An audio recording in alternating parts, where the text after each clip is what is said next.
this is Brendan Wilmington of the Left Turn Network, and welcome back to another Lumen Stock Car Invitational race. And we are here at the Homestead Miami Speedway to kick off round number 3 of season number 4 at the mile-and-a-half banked oval down here in Homestead, Florida.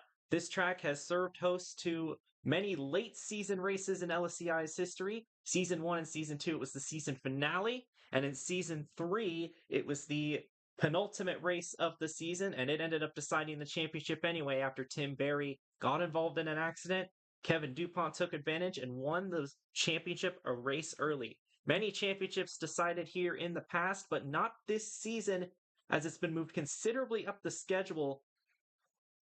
And it's going to make for a different vibe of race than it did in the past 3, even though not much on the track has changed from the last time we went here. Just it being an early season race kind of gives it a different vibe. I'm here with the same person that called the last Homestead race, though, Anthony McClure. And Anthony, we saw how last year's race turned out, and the incidents in turn number 3 and the drama surrounding the championship. With the championship not being much of a factor this time around, how do you think that's going to affect how the drivers race today? Perhaps these drivers will race each other a little bit nicer, maybe. No championship on the line. It's still very early in the season, but you still gotta put all your effort in to try to win um, this race because it's still, an important part of the schedule. This is not a non-points paying event. You gotta get good results. You gotta fight for positions. But it should be less dramatic this time since it's earlier in the season. That is for sure. And this is the first mile-and-a-half track that isn't kind of like plate-like racing. We did have the normal speedway package at Atlanta, but we still got that kind of pack racing. They're expected to be a little bit more strung out here today. Also, we're going to have a 2-stop race today. So we've seen these things won or lost on pit road in the past. The fuel window is a little bit shorter this time by, though. So there will be a little bit more of a long run at the end. And Anthony, do you think that will affect the finish at all? Could be interesting. All right. So, very short words there, but we are going to go into your starting grid. As you can see, Laken Herndon, the season 1 winner here at Miami, is going to be starting on the front row. And alongside him is the 65 of Tamarin Bellinger. Maybe a bit of a surprise to see this high up the field, but the Diamond Motorsports car has won here before. Maybe this will be the run that they need to get that jolt to their season.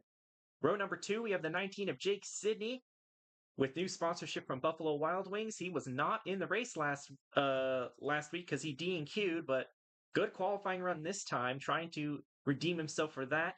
Alongside him is the 29 of JB Chanel, looking for another top 10 here for 3rd in a row to start the season. Row number 3, it's the 27 of Adrienne Fearson and the 41 car of Karina Willis-Callaway. Row number 4, we have the 99 of Akia Tajima, who got into an incident in qualifying, but regardless, still has a top 10 starting result. A lot of Columbia Motorsports cars up here near the front. And alongside him is the 3 car of George Bryan in the Napa Auto Parts car. Row number 5 is the 50 of Jacob Lopez, alongside the 57 car of Shauna Everett. Row number 6, we've got the 16 of Corbin Taps and the 70 of Andrew Kreider, another one of our DNQs from last year that got last week, that got a good starting spot this time. He's repping the University of Central Florida, longtime sponsor of his race team, on his car. Then you've got the 13 of Damon Kirby with his best qualifying run this year so far, and Tim Berry starting in 14th. And this is another race where I'm surprised Berry is not starting that far up. So he's going to have to make some moves here to hope for a good finish. Row number 15, we've got Kevin DuPont debuting some sponsorship from Duraflame and the 79 car of Kobe Hollenbeck in row number 8. Row number 9 is the 45 of James Harvin, who was pretty good last week at Rockingham, and the winner, who was, as you can imagine, also pretty good at Rockingham. It's the 6 car of Holly Martin. Then we got the 81 car of Jack Gino alongside the 85 of Charlie McCarron. The 55 car of Michael Harvin alongside the 88 of Billy Smith. The race winner from last year, if you remember, was Joe Smith, Billy's dad, in what ended up being his final win in LSCI, running that exact same paint scheme. Then we got the number 9 of Laurie Jackson starting alongside the 66 of Tyler Landry. Then it's the 18 of Zach Dearman and the 77 of JT Boyd starting deep in the field. Row number 14 is the 52 car. I think Bridget Brousseau. Yes, Bridget Brousseau is driving the car this week. She ran one race last year for this team and finished 5th at Texas after that fuel mileage win. So, for fuel mileage finish, 5th place must have felt like a win for her, but she's back in this car once again. And the 42 of Lulu Connie. Row number 15 is the 36 of Ashley Blake and the 62 of Vinnie Scholes. Then we've got the 8 of Darren Walker and the 40 of Adrian Wheeler. The 92 of Kate Summers and the 24 of Cooper Spur. And rounding out the field today is the 58 car of Joanna Clark. Your 2 D&Qs for this race were Rebecca Raymond and Rhea Whitcomb, who was in the number 2 car for Martin Swain Race Team. That's their second attempt to make the race and the second time that they have D&Q'd. So that's unfortunate for that team, but and that's the same for Rebecca Raymond as well. But these 35 drivers are going to be battling it out here for 67 laps at the Homestead Miami Speedway. It's going to be interesting to see what kind of strategies these guys pull with the 2 cycles and who has the fastest car and the ability to win this thing. Drivers, start your engines! And the field will roll off of the back straightaway here at Homestead Miami Speedway. Anthony, who do you think is going to win the race today? Well, I believe it's going to be your defending champion, Kevin DuPont, in the 1 machine. He was pretty fast the last time we went to Homestead. Obviously, he won the title, but he finished in the top 5, led a couple laps, and I believe he can do it once again here at Homestead, perhaps end up in victory lane this time. Starting mid-pack here, DuPont has not been great in qualifying, and so he's kind of had to try and make that up in the race, but if anyone can do it, it'd be the defending champion. Lakin Herndon and Tamron Bellinger are now on the gas and will lead the field to green here at Homestead Miami Speedway.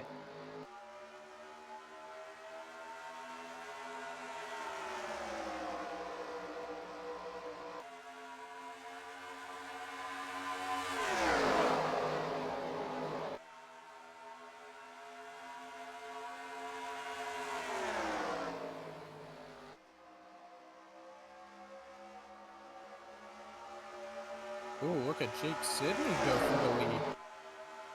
Trying to lead his first lap of the season, and he will, I believe. Just barely. Oh my goodness, here comes Brian down on the inside. Oh wait, that's not Sherman. George Bryan, driving Montana Sherman's old car, is going to take the lead with a 3-wide move through 1 and 2. That was an incredible move. Adrian Fearson up to 2nd, and they're 3 wide behind. Uh-oh, we might be going 4 wide. Be careful. That's both front row sitters are falling all the way back. Herndon is now in the wall. Not a great start for the 39 as he is plummeting through the field. Yeah, they definitely set up that car for Saturday. That car is not fast whatsoever. Very interesting top 3 here. It's Brian, the 27 of Pearson, and here comes Damon Kirby with Kobe Hollenbeck and last week's winner in tow, going for top 5 spots. And now here comes Kirby for the lead. Oh. I forget, is that 13 part-time? The 13 is full-time. Damon Kirby is a Rookie of the Year contender. Rookie of the Year. D&Q'd the first race at Atlanta. Didn't do much of note in the second race at Rockingham other than having a bit of a restart gaffe, but Damon Kirby showing some speed here today. As you can see, the inside lane is very preferred here, but the inside also chews up tires a lot. And that's partially why we're going to see such short stints compared to some of the other mile-and-a-halfs, because these guys are really wearing those tires out there in the corner. As you see the 79 of Kobe Hollenbeck trying to challenge for the lead now, as we've had multiple lead changes here in the first 5 laps. Hollenbeck is looking for the lead right now. Oh my goodness. Holly Martin up the track. Thought DuPont was going to try to take it 4 wide there for a second. He thought better. How about DuPont? He's gained 12 spots since the start of the race. He said he's starting mid-pack. He'd have to make up spots early, and this is looking a lot like the Homestead race last year, where he was able to climb up through the field and lead some laps to get those bonus points that didn't end up mattering that much in the end, but still helping him. As 2 of the Walker Brothers racing cars are now 3rd and 4th, trying to chase down the Toyota of Kobe Hollenbeck and the Ford of Damon Kirby. Now, speaking of climbers, there's JT Boyd, the 77. He's up to 6th place. And look who's trying to pass him. Oh my goodness, almost got into him. Brian it's the to 52. the outside. Bridget Brousseau climbing through the field, the amateur series driver. Her one start last year resulted in a top 5, even though she was running towards the back most of the race. And she's trying to gain some spots here. This 52 has actually been pretty impressive here in the early season. Mercedes Washington had a top 15 with it at Atlanta. And then last week, Kaylee Maxwell also put it in the top 15. So this 52 car has been fast no matter who's driving it. And here comes McCarran to the inside, trying to go for 2nd with help from her teammate DuPont. Lori Really Jackson helping. is in the top 5, so that's 2 checkered flag racing cars up here as well. And that team has struggled a ton to start off the season, so it's good to see 2 of them up here at the front. Kirby's kind of pulling away a bit. That gap up to almost 0.4 of a second last time by. We'll see if the 85 can run him down, and it looks like she's trying to. Yeah, perhaps Hollenbeck was a bit slower in 2nd place and was kind of holding up everybody.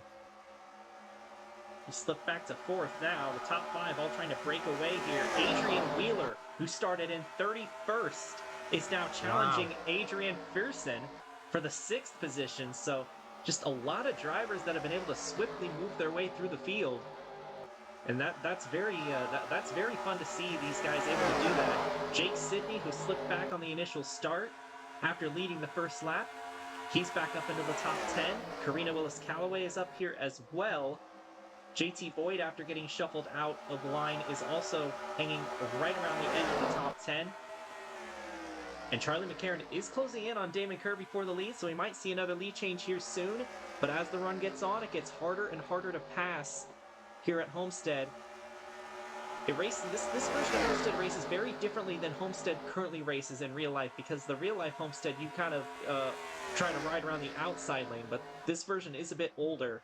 So these guys just send it in the corners like they used to. Like if you remember the 2011 season finale, that's something that Tony Stewart did a lot to get himself to the lead, and McCarran's going to try and use that same strat here on Damon Kirby.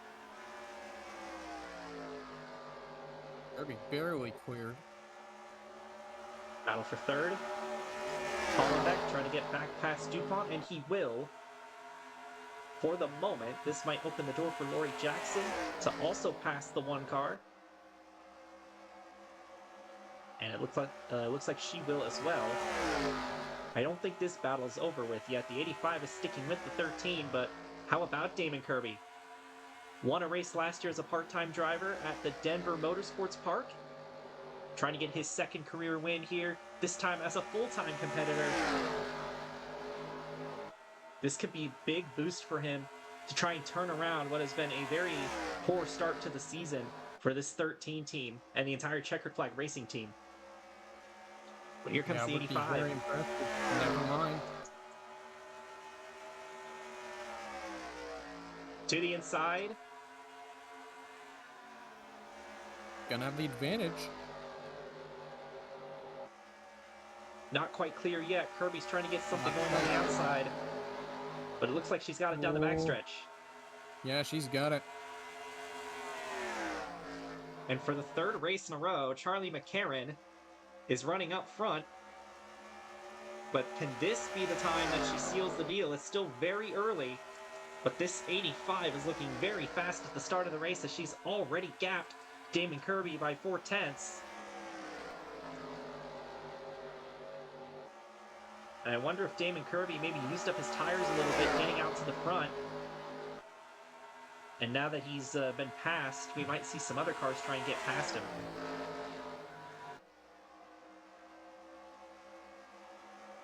Now, Holmbeck is kind of peeking, diving. No room on the inside, though. Good launch out of the corner for Kirby. He will keep second. Wheeler's caught up. Wheeler has joined this battle. He's got to the back bumper of Kevin Dupont, and they're both trying to get by Laurie Jackson. Akiya Tajima is lurking behind them. A couple of the Hudson Motorsports cars lurking in the top 10. Tyler Landry is up here as well. Landry has not actually had that great of a start to the year. Bit surprising considering, how good he was in the last 2 seasons, but here he is in the top 10, fighting Bridget Brousseau for that spot. Corbin Taps, who was easily the second best car at the end of the Rockingham race, just had a untimely engine failure at the end of the race. Trying to look for a good run here today in that 16 car. And the driver he ended up losing to, Holly Martin, is slipping back on the outside there. But it was really good to see Holly Martin get her first win last week. And you gotta think that a driver like Charlie McCarron is thinking about that. Trying to get that result for herself today. Yeah, probably every race McCarron is thinking about that, because she's raced in a lot of LSCR races and still hasn't ended up in victory lane. It's her 71st LSCI race. Her and Vinnie Scholl's tied for most races run without a win. They've both been in every single race. McCarron holding her own right now, as the passes have seemed to die down. As you can see, the tire wear is over a second. The fall off between their best lap and their current lap. And these guys are only going to be out here for probably about 7 more laps before they decide to come in. Usually when the fall off becomes around 2 seconds, that's when they decide to come in and pit. Now, Anthony, considering the amount of tire wear that we're having, which is more than we had last year, do you undercut? Do you overcut? What do you do in the pits? When do you decide to come in? I think you got to overcut. If you undercut, those tires are going to be really worn out, and then everybody behind you who overcutted is going to pass you because of those worn tires, and maybe that will destroy your strategy completely.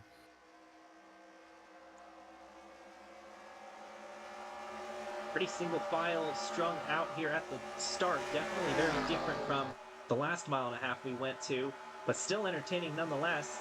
Here's the 3 car of George Bryan, and we see a lot of cars that were leading laps earlier in the race slipping back. Bryan currently running in 13th though, so not too terrible. There's Billy Smith driving the same paint scheme that his father won in last time we went here, in what ended up being his final LSCI win. He's up to 14th. Zach Dearman, the current points leader, trying to get to the inside of his teammate Jake Sidney here. And where is your pole sitter sitting right here? Lakin Herndon running in 25th, racing with Tim Berry.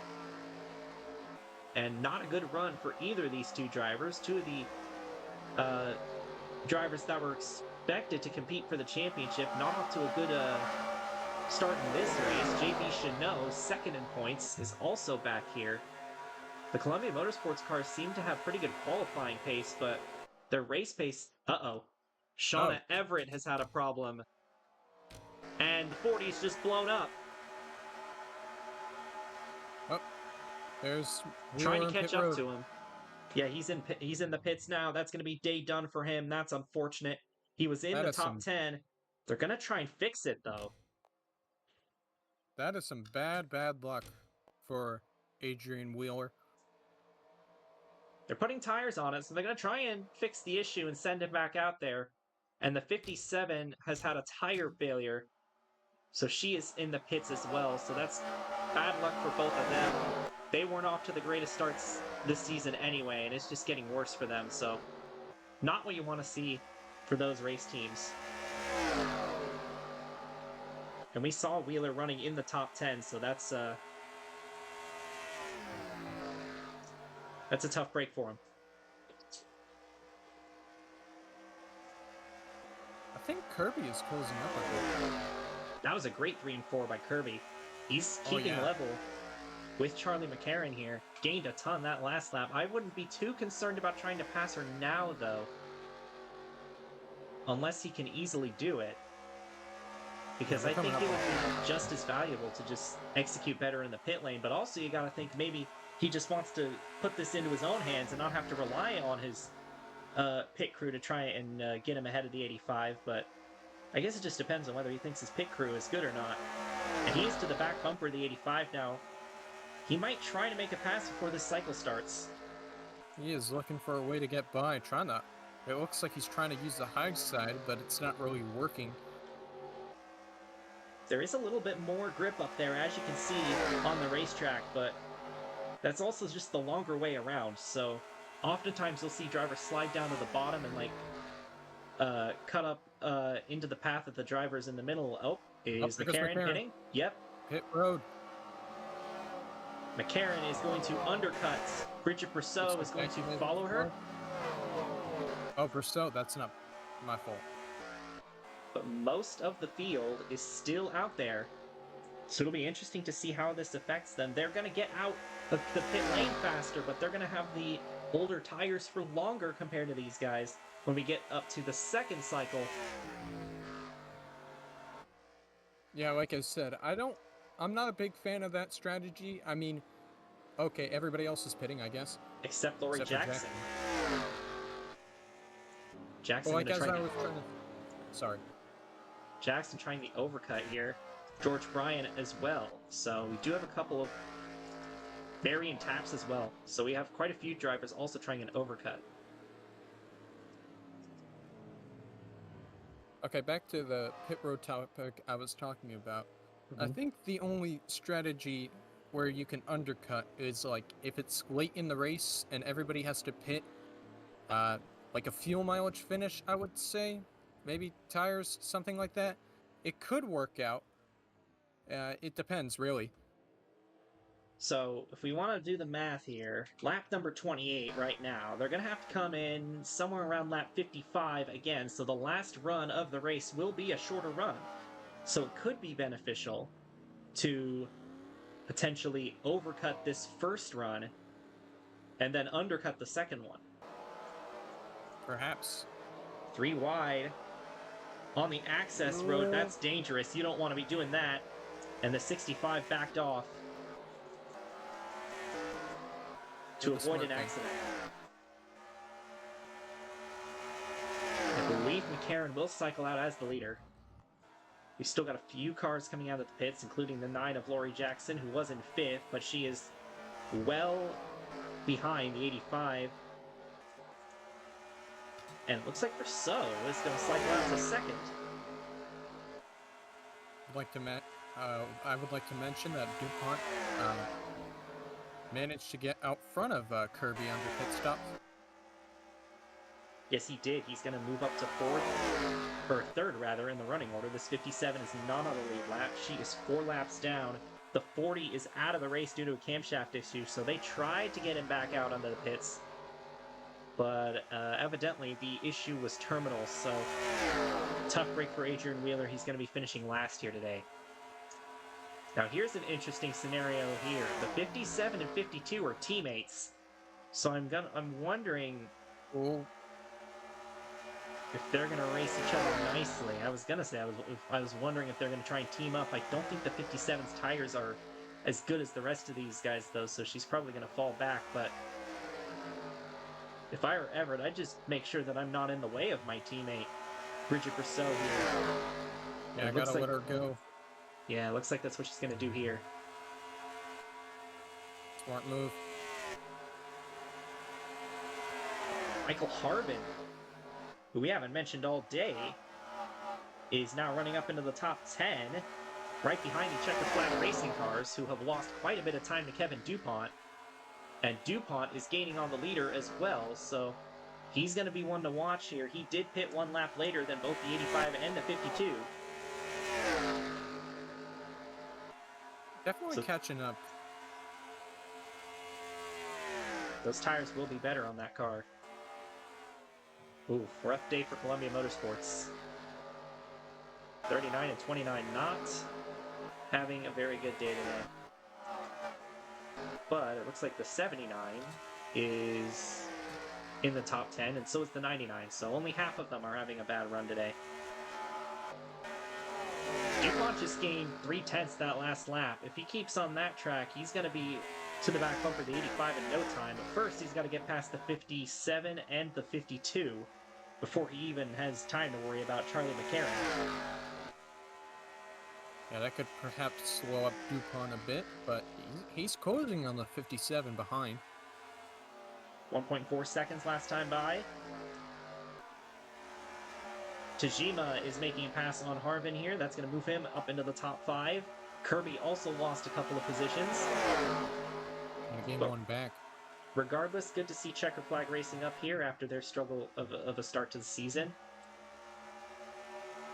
52 might be closing in on the 85 a little bit. That could be something else to watch. Yeah, that would be interesting. Oh, she gained plenty of time there. Bridget Brousseau in her second Cup start got a top 5 in her first one, trying to make it 2 for 2 and put herself on notice to all these Cup Series teams. And she's really the first hot seat driver this season that has had these kind of performance. The one car was fed up with Shauna Everett getting in the way. Almost moved her there, but it looks like he's going to move into... Well, he's going to get by the 57, so that's going to take care of one of the cars in between himself and the leader. The gap is now less than a second between him and his teammate McCarran. These guys back here are also catching the leader, but they're significantly further back. Look at him go through the corner compared to the 52. Those tires are definitely kicking in for Kevin DuPont. He's got so much better corner speed than these top two. These two trying to run a little bit higher so that they can get that grip on exit. But DuPont is just so fast on the newer tires that he's able to use the inside lane. Side by side now for second between Brousseau and DuPont. Brousseau's hanging tough on the outside. Yeah, Brousseau's kind of fighting back a bit, but still fighting. And now she lets it go. Impressive run there by the 52. Not able to hold off DuPont though, as is kind of expected, but maybe setting herself up for a chance at this win later in the race. And now here comes DuPont. He's just so good through 3 and 4. He gets a huge launch. He's already to the back bumper of McCarran, and now McCarran's going to have to go on defense. It's going to be hard to do. She clears. Ran a little lower that time, trying to take his line away. But it will be more difficult for her to stay on the bottom. Tajima's moved up to 4th, as you see on the scoreboard, and here we go for the race lead. DuPont's to the inside of McCarran. And he's got it. He's going to make it look easy. That was easy. And Too easy for him. Your defending champion has taken the lead away from Charlie McCarran, looking for his 3rd career win. And I tell you what, this guy, ever since he got his first win at Pocono, he has been lights out. But McCarran is going to try to fight back in the 85. She does not want another win to slip through her grasp, and she's going to get back to the inside of them. Maybe McCarran was... Oh, we got a caution. Corbin Taps has damage. McCarran, I just saw, beat the one back to the line. Ashley Blake is also involved. And checking for any more damage, I think it's just those two. Well, there goes your green flag hit strategy. Oh, the 36 blew a tire, just like her teammate did. And I'm guessing Corbin Taps had nowhere to go.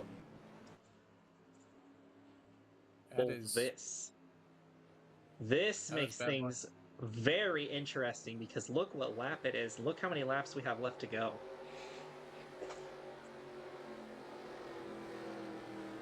These guys are going to be right on the end of the window This completely changes the strategy of the race, Anthony. Yes, it does. Very much. Well, obviously all these guys are going to take 4 tires. Oh! Oh, what are they doing? The teammates ran into each other in the pit lane. I don't think any damage was dealt to them, but that was interesting. Not ideal. Lucky for Shauna Everett, she's going to get 1 of her 4 laps back. Hooray! So she'll only be 3 down. Hey, she only needs 3 more cautions, and she'll be back in it. Oh, Bridget And Bridget Brousseau is going to get out of the pits first. How Oh my about this? goodness. She's going to leapfrog both of the Hondas. Lori Jackson's going to move up to 4th, but how about that pit stop for Bridget Brousseau? I tell you what, she is not going down. She is putting up a fight against these Cup regulars. This is just an incredible run for that 52. And now all these drivers are on the same tires. Kevin DuPont did not want to see this yellow because his advantage is now gone. It looks like Everett's going to come in and pit, and then we'll wave her around once that's over with. And, first caution of the day here involving Corbin Taps, who is now out of the race due to a clutch failure, among other issues. And also the 36 of Ashley Blake, who appears to have had a tire failure. We're going to show you the replay, and then we'll get you back to the restart here at Homestead Miami Speedway. Watching Ashley Blake in the 36. This is where the tire goes down, entering turn 1. She moves up the track right into the path of Corbin Taps. I don't think Taps is going to be particularly happy with that move, but I'm pretty sure Blake was just trying to get out of the way, and Taps happened to be there. I definitely think that the spotter of the 36 should have done a better job indicating that there was a car coming on the outside, but just a tough break for both of them. That's probably going to take Taps out of the race, judging by the smoke coming out of the car.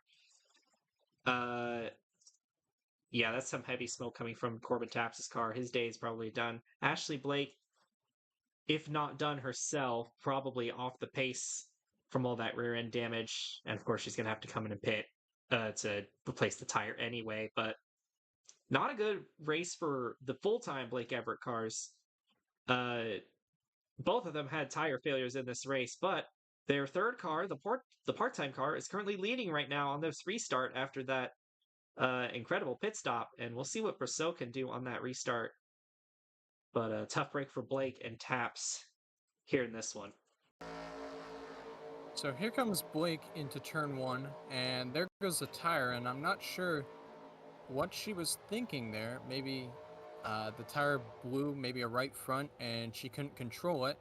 And unfortunately, Corbin Taps gets involved, and there was nowhere to go for him. So that's just bad luck for the 16. Bad luck for Blake, like you said. The Blake Everett Racing full-time entries just not doing very well today, and that's unfortunate for both of them. It's unfortunate for Taps. It's just kind of an unlucky scenario for both of them. Welcome back here at the Homestead Miami Speedway. About to complete lap number 44 of 67.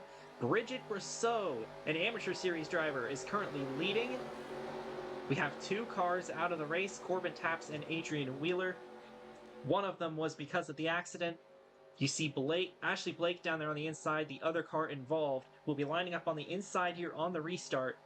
But it will be Brousseau, DuPont, McCarran, Jackson Tajima, Michael Harbin, Damon Kirby, Tyler Landry, Vinny Scholes, and Zach Dearman rounding out the top 10. We are going to have 23 laps to go for this restart. And the green flag is in the air, and a great restart there by the 52 and the 1, both getting the jump initially. This 36 is off the pace, might cause some issues for these guys. She's going to hold up. In trouble. She's going to hold up the inside. George Bryant, Courtney Humphrey, not going to be happy about that. Back up front. DuPont trying to look for a way around Brousseau, but Brousseau is hanging tough. In the lead. Here comes McCarran. Here comes Tajima. trying Kojima to out get of involved. nowhere. He snuck up into the top 5. Oh my goodness! Whoa. The Honda's made contact on the outside lane. DuPont is now gonna lose several positions on the outside. That is twice they've made contact. Yeah, first one in pit road, and now on the racetrack, Tajima's going to move into second. Michael Harbin's going to potentially move into second himself. Here comes Landry out of nowhere. Tyler Landry slicing his way through the field, now up to 6th. We mentioned how he wasn't off to the greatest of starts, but he's looking pretty good here late in the race. This is not a guy that you want in your rearview mirror, that's for sure. But Michael Harbin up to second, all this happening behind Bridget Brousseau. And she is thankful that these guys are battling each other and not battling her. Not yet, at least. Yeah, not yet. We'll see if these guys will be able to catch back up. Landry's car looks really fast. Battling for third, here comes Michael Harbin. Trying to make a move on the 52 of Brousseau. Went winless last year. D&Q the first race this year. He's also been having a rough start to the season. A win here could turn things around for this 55 team. Oh, Landry now up to third as Michael Harbin's getting aggressive. And here he comes to the inside of Bridget Brousseau for the lead with 20 laps to go. Close at the start-finish line, and he's going to clear, I think. He's got it. Here comes Landry for second as well underneath the 52 car. And they're all trying to get down to the inside to pass the 52. Whoa. McCarron slides it in. Almost doors the 99 of Tajima. McCarron wants to get the lead back. I can tell. She's being very aggressive right now. And I don't blame her at all. She sees victory right in front of her. She's come so close so many times. Trying to finally buck that winless streak. We might have another battle for the lead here soon as the 66 has closed up to the back of the 55. Oh, the 85 up the track. Oh, Tajima gonna try and get under. Laurie Jackson behind, and now here comes Landry for the lead.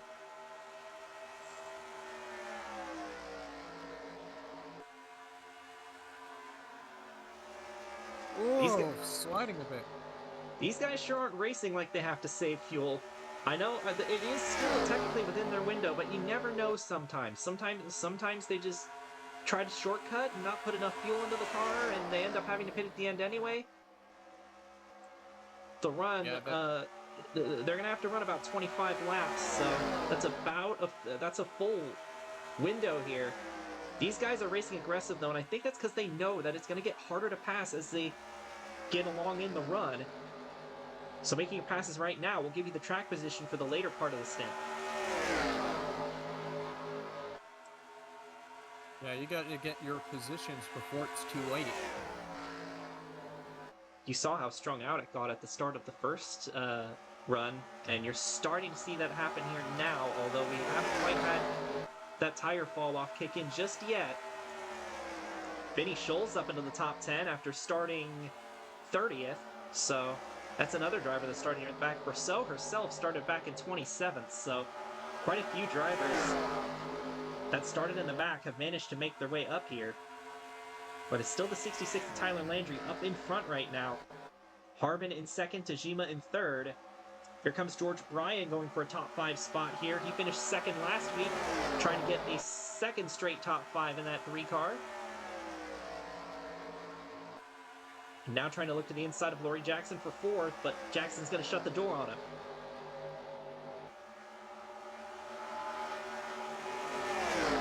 Bryan's still impressive despite his age.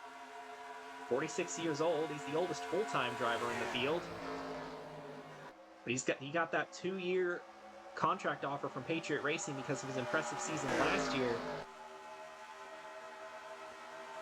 You know what I find funny? What would that be? Bryan pretty much replaced an Unk. I guess so, yeah. And he's an Unk as well. Yeah, not as much of one, but still. I mean, he's around like Kevin Harvick's age when he was in his final season, so. You're getting close. These top three have pulled away as fourth on back continue to battle each other. Between Brian, McCarran, Jackson, and Scholes, James Harvin has now appeared in the top 10. Tim Berry, once again, has come up out of nowhere to appear into the top 10. DuPont and Brousseau are both now outside the top 10, or at least on the edge of it. I think they used up their tires. Damon Kirby, another driver that was up near the front earlier, has found his way back here. He definitely used up his tires. JT Boyd right on the back bumper of Bridget Brousseau, trying to break into the top 10 here. Yeah, Boyd's been close to the top 10 throughout this run. He just gets shuffled to the outside line. Blake is off the pace, so we'll keep an eye on her. This is not a track where the DVP rule is enforced. This is a change from last season where only a few tracks have that, but so Blake will be able to keep going, but she's going to be off the pace here, and I don't think the leaders will catch her either. Michael Harvin trying to make a move on Landry, but this is what we saw in the first run. It's a lot harder to make passes at the end of the run. We'll see if Landry can play defense here. Trying to keep he's doing a pretty good job of that. He is doing a good job so far. Tyler Landry and Michael Harvin, neither of these drivers actually won last year, so we talk about Landry being a huge contender, but he only has one win. Granted, that was a very impressive one win, but what he lacks in victories, he makes up for in consistency, and that's what we know about Tyler Landry, as well as a lot of his other McPickey Motorsports teammates. They've kind of built that whole race team on that mantra of just consistency ever since the start, and Landry's been a great example of that. Consistency can get you places in the standings. He almost won the championship in his rookie year, so that's definitely. And didn't he miss a race that rookie year? He missed 2 races early in the season, and he still ended up with a 39-point lead at some point, just based on consistency alone. So, yeah, that was very impressive. He's opening up a gap on the 55 of Michael Harvin. I think Harvin's used up his tires trying to get past the 66, and now it appears to be up to Akira Tajima to see if he can catch up to the 66 of Landry. I don't know. I thought Tajima kind of used up his tires early, but it doesn't seem like it. He's going to move past the 55 for second. And now he's setting his sights on the 66. Tim Berry is now challenging for a top 5. I tell you what, if this 11 had a few more laps, he might be up there with them. James Harvin, JT Boyd, Jacob Lopez also gaining a bunch of spots here late in the race. So that's 3 I don't want to be... Sorry. I'm sorry. Go ahead. Okay, I don't want to be mean to Jacob Lopez, but it feels like he's kind of fallen off since he won the championship. So seeing him in the top 10 is a very good sign. That is true. He didn't have a great season last year. He's off to a pretty bad start this season. This top 10 could definitely do wonders for him. And that's now 3 Motor Racing Ventures cars in the top 10, and the only one that isn't was running top 10 before he blew his motor. So this team did a great job nailing the setup this week. It doesn't look like it's going to get them the win, though, as Tyler Landry's starting to pull away. And it looks like McPickey Motorsports is going to go back-to-back here, as long as nothing happens to Landry here in the last 4 laps. Landry definitely saved his tires for this final run. Tajima did not gain really anything that last lap. Now you see him trying to get... He's trying to get that run off the corner now. He's moving up a bit. We also can't forget these guys are still close on fuel. We might see a couple of them that aren't able to make it. So that's something to keep an eye on. James Harvin now getting by Tim Berry for 5th. Trying to go for back-to-back top 5s himself. Tajima gained a couple tenths that last time by. But I don't know if that's enough to catch up to him with how few laps are left. gonna need like a miracle or something.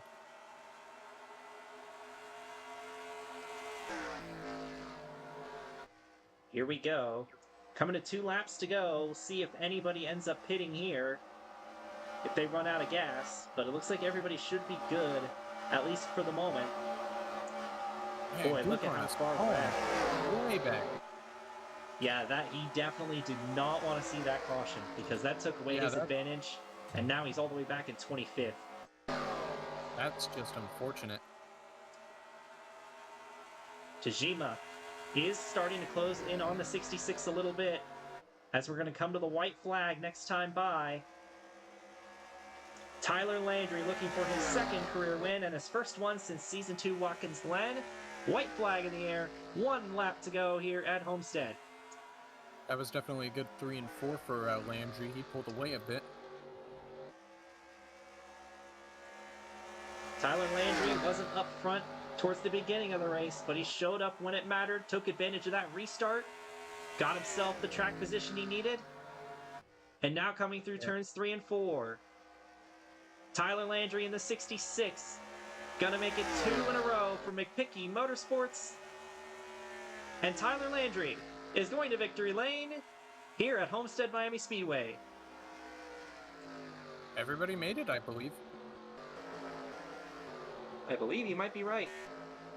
Nobody ran out of gas at the end. They all were able to make it on fuel, so that's good to see. That did not end up being an issue like I thought it might have been, but still, that caution definitely shook things up because, I mean, we have a basically completely new top 5 from what was running before. I think Tajima was the only one that was able to stay in the top 5 after that yellow. Yeah, pretty much. Charlie McCarron finishing in 6th, Barry 7th, Boyd gets a top 10, Karina Willis-Callaway gets a top 10.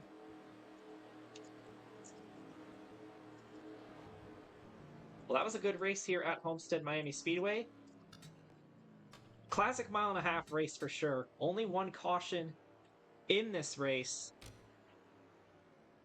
And Anthony, let us know your thoughts on this race and maybe give us a preview for what we might see next race at the Phoenix International Raceway. Yeah, this race was pretty solid. A lot of tire wear. As we saw in that final run, a lot of front runners early from this race just fell back suddenly. Like my pick to win the race, Kevin Dupont, ended up 25th despite leading multiple laps. Kirby fell back to 20th, Brousseau back to 17th. McCarron somehow managed to stay in the top 10, but yeah, that caution really messed up everything for most of the top 5. And that led to a very interesting finish, and Landry was got to be very happy about that. I mean, he was running, I believe, barely in the top 10 during the first run, but he ends up victorious thanks to pit stops and that yellow flag. As we all know, the only lap that matters is the last lap in terms of laps led, and Landry definitely led a lot of laps there in that late stint, and but he got that track position that he needed, and he was just able to take advantage of it. He was able to pass quite a few cars to get up there to the lead. So it was a great run for Tyler Landry and a great win for McPicky Motorsports. Again, they're 2nd in a row, and each of the first 3 races, they've had multiple cars that were contenders up at the front, and this team has not. I'm surprised this team has not won a Constructors' Championship yet because they've just been so consistent and so good. Maybe if they start ripping off wins, that could possibly finally happen for them. 20 or 31 cars finishing on the lead lap, so most of the field. Ashley Blake finishing 1 lap down, Shauna Everett 3 laps down. So for the full-time Blake Everett cars, it was not the greatest day. They also had a bit of a rough qualifying session as well. They both got into an incident. Corbin Taps, another issue for him. He's been really fast to start the year in all 3 races, but something keeps happening to him, and just not great luck for the driver of the 16. And then Adrian Wheeler, who was running top 10, fell out with a camshaft issue in that first run, and that was just a shame for him. But Yeah, other shout outs on the grid. Uh, Jacob Lopez with a top 10. Karina Willis Callaway gets one as well. Zach Dearman, the points leader, finishing 11th, just shy of making it 3 top 10s in a row. His teammate Jack Gino finishes right behind him in 12th. Bridget Brousseau, that 17th place does not show how fast she was today. She fell off in that last run, but for the first 2 runs, she was top 10, and then she was leading. It was a great run from the driver of the 52, and just another good run for that 52 car in general. They've got something going with that program, and it's very exciting to see all these Hossie drivers running well in that car. Damon Kirby was running up front early. He ended up finishing 20th. Same for Kobe Hollenbeck. So, yeah, like you yeah. mentioned, Kind of forgot about before, that. a lot of the drivers that were up front early ended up finishing mid-pack or at the back of the pack.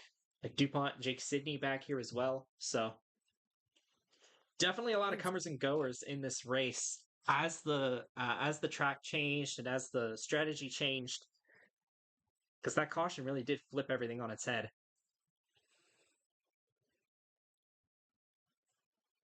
It really did. That's going to do it for today's broadcast today.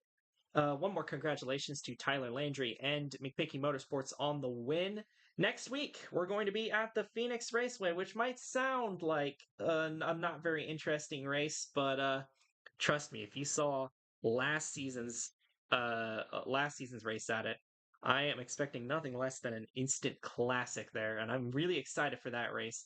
It's a very unique track on the schedule, and that's gonna be our first West Coast race of the season, because we've been on the East Coast for the first 3 weeks, but we're gonna be headed out west, closer to home base for the Lumen Stock Invitational, and I believe that's going to start a run of Western U.S. tracks, because we've got Coda after that. Coda's more central, but it's west of the Mississippi, and then we got Auto Club after that. So interesting run to start the schedule, or to start the season here after that. After those 3 East Coast races. But anyway, that's going to be it for today. On behalf of Anthony, this is Brennan Wilmington from the Left Turn Network, signing out. Here are your points after race number 3 of the season, which will appear on your screen right now.